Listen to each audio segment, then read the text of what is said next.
Martinique, c'est au Palais des Sports Sédic Sorendo que se déroulait la demi-finale du championnat de handball entre l'UJ Redoute en noir et l'Entente Citron Tivoli en jaune-orange.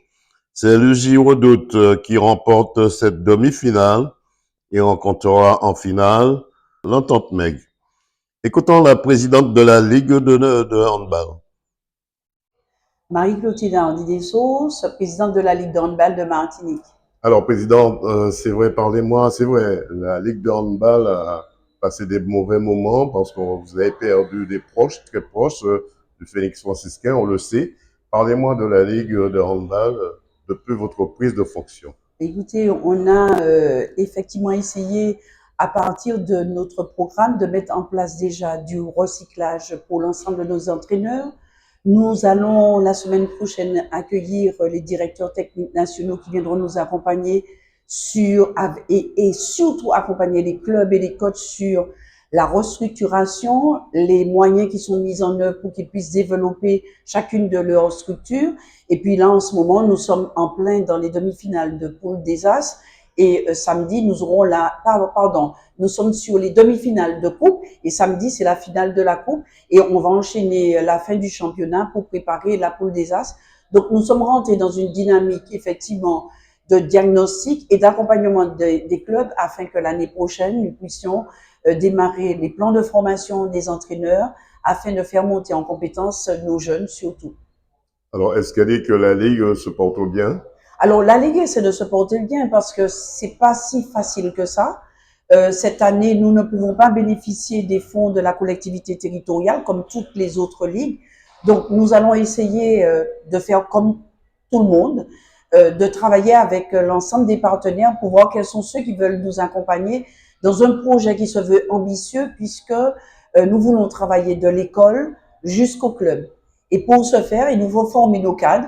Il faut aider les clubs à se structurer et à être accompagnés parce que les financements ne peuvent plus venir de la collectivité territoriale, mais de nos propres moyens. Alors justement, que se passe-t-il? Pourquoi la collectivité territoriale, la CTM, n'ont pas ces dons, ce qu'ils doivent Je vous crois que la donner? collectivité a annoncé depuis le début de l'année que l'État lui devait un certain nombre de sommes. Donc forcément, ça se répercute et au niveau des entreprises, des établissements scolaires comme du sport. Mais nous avons l'obligation de garder notre activité parce qu'il ne faut pas qu'on oublie que le sport, c'est le lien social, c'est la lutte contre l'obésité, c'est la lutte contre tous les fléaux sociaux que nous rencontrons aujourd'hui. Donc, nous devons de garder cette activité qui fait vibrer une population. Hein. Donc, c'est important de garder cet objectif, jouer au ballon pour se faire plaisir et pour faire plaisir aux autres. Qu'est-ce qu'on peut vous souhaiter pour cette année 2025? On souhaite que la Ligue puisse se porter bien et puis pouvoir se projeter sur les 4 années à venir. Présidente 100% Sport vous souhaite de ne jamais baisser les bras si ce n'est pour tous ces beaux manches. Exactement. Emballons-nous bien. Puis écoutons la plus jeune participante pour la première fois dans une telle finale. Comment ça s'est passé cette rencontre face à le Girodoute? Compliqué au début. On n'était pas trop dans le match, beaucoup de pertes de balles. Mais Tu avais un bon poste, le numéro 17, si je me souviens. À chaque fois qu'on te fait une passe, c'est un but. D'où tu tiens cette force tranquille?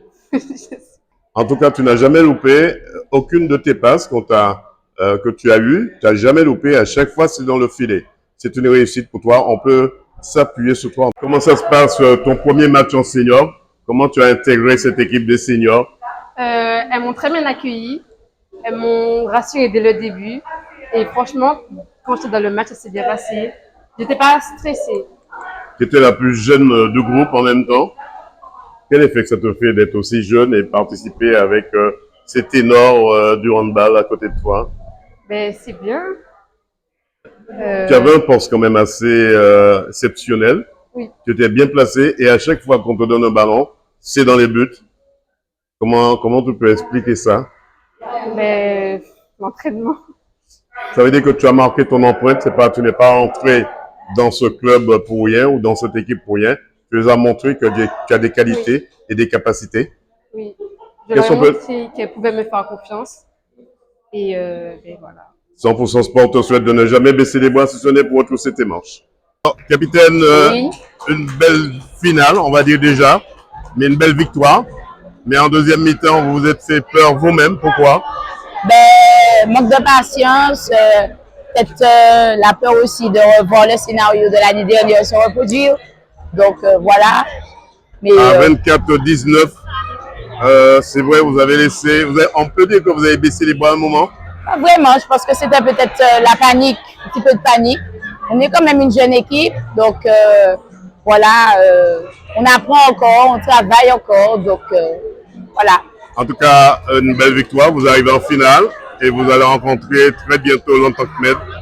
Ben, je dirais sans pression, comme je l'ai dit à l'instant, parce qu'on a déjà franchi un palier et on va simplement travailler, se présenter sur le terrain avec les forces qu'on a et donner le meilleur de nous-mêmes. J'ai comme l'impression que la finale ne vous fait pas peur.